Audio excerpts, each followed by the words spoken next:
दहेज, समाज क्या कहेगा। हमें तो आपकी बच्ची पसंद आ गई है। हमारे लड़के की कद काठी के हिसाब से देखे तो दोनों की जोड़ी बहुत अच्छी लगेगी। जैसा आप सही समझिए। बेटा योगेश, तुम दोनों को अगर टाइम चाहिए तो आपस में अकेले में कुछ बात कर सकते हो। हम बाहर चले जाते हैं। जी पिताजी, जैसा आप कहें। योगेश और सविता को अकेले वक्त देकर सब वहां से चले जाते हैं। चाय कैसी लगी? चाय भी अच्छी लगी और आप भी। सच में? हाँ, मैंने तो फोटो देख के ही हाँ बोल दिया था। मुझे भी आप अच्छे लगे। आपको कुछ पूछना हो तो पूछ लीजिए, जैसे खाना बनाना आता है या नहीं, घर के क्या क्या काम कर लेती हूँ, वगैरह वगैरह। वो तो मेरी माँ आपकी माता जी से पूछ ही लेंगी। वो मेरा डिपार्टमेंट नहीं है। इधर योगेश और सविता जिंदगी भर का साथ जोड़ने की बात कर रहे थे। उधर सविता के पापा योगेश के पिताजी के सामने हाथ जोड़ के खड़े थे। देखिए, हमारा बेटा पढ़ा लिखा है, अच्छी नौकरी करता है। उसमें जितना पैसा लगा है कम से कम उतना तो मिलना चाहिए ना। 10 लाख से कम में तो नहीं हो पाएगा। बेटी हमारी बहुत होनहार है। और 7 लाख भी तो कम नहीं होते हैं ना जी। अगर आप हमारी बेटी को शादी के बाद काम करने देंगे तो 3 लाख तो 6 महीने में ही कमा लेगी। हमारे घर में ये सब नहीं होता।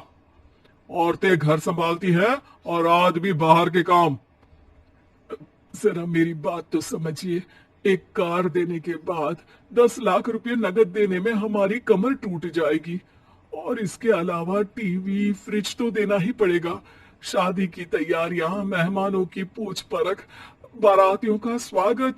बेटी की शादी में बाप पर बहुत दबाव होता है जी।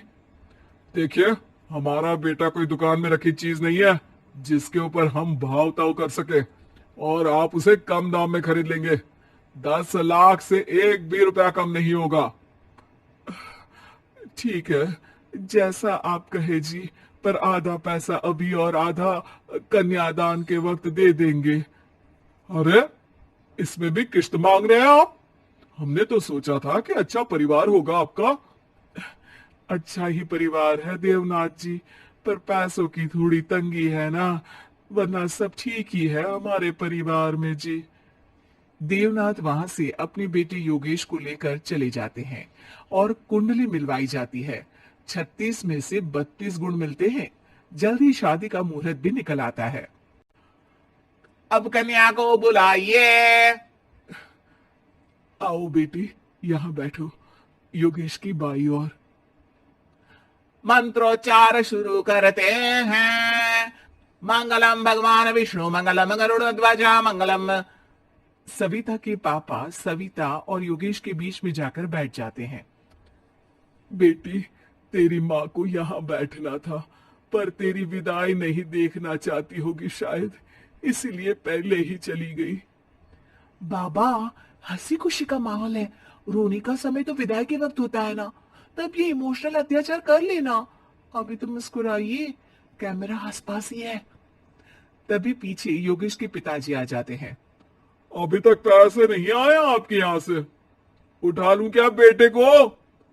आते ही होंगे। मैंने अपने छोटे भाई को व्यवस्था करने के लिए कह दिया था।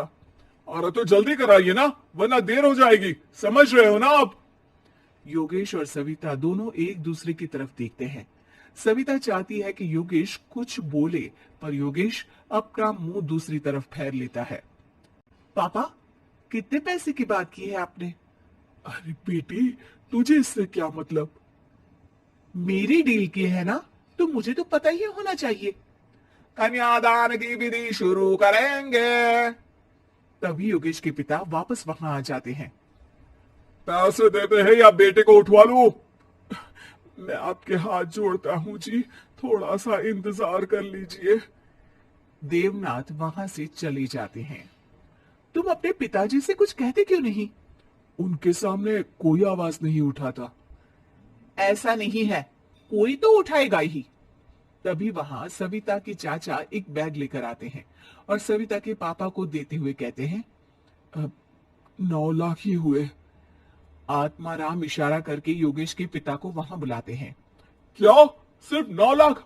बाकी 1 लाख कहाँ है? नहीं हो पाए जी, शादी के बाद कर देंगे।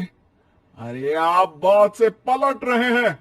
जल्दी से अभी के अभी पूरे पैसे लाइए, वरना बेटे को उठाऊं क्या? देखिए मैं आपके पाँव पड़ता हूं। रुक जाइए पापा, रिश्ते हाथ पकड़कर जोड़े जाते हैं, पांव पकड़कर नहीं। बेटी तू चुप रह। नहीं, ये कब से बस कह ही रहे हैं कि उठवा लूं, पर कोई उठ ही नहीं रहा। लो, मैं ही उठ जाती हूँ। बेटा, अपशगुन हुआ। दहेज लेना सबसे बड़ा अपशगुन है, पाप है, पाखंड है। और योगेश, तुम्हें मैं पसंद हूं तो कुछ बोलते क्यों नहीं? और तुम्हारे पिताजी, अरे देवनाथ जी, आपके नाम में ही बस देव है, काम तो आपके असुरों जैसे हैं। पर गलती आपकी नहीं, गलती मेरे पिताजी की है, जो आप जैसे लोगों को घर की दहलीज भी चढ़ने देते हैं। लेकिन एक बात साफ है, मैं आपके घर की दहलीज कभी नहीं चढ़ूंगी। अरे बेटा, समाज क्या कहेगा? यही कहेगा कि सविता के भीतर की मां दुर्गा जाग गई थी, जिसने पापा के खिलाफ, गलत के खिलाफ आवाज उठाई।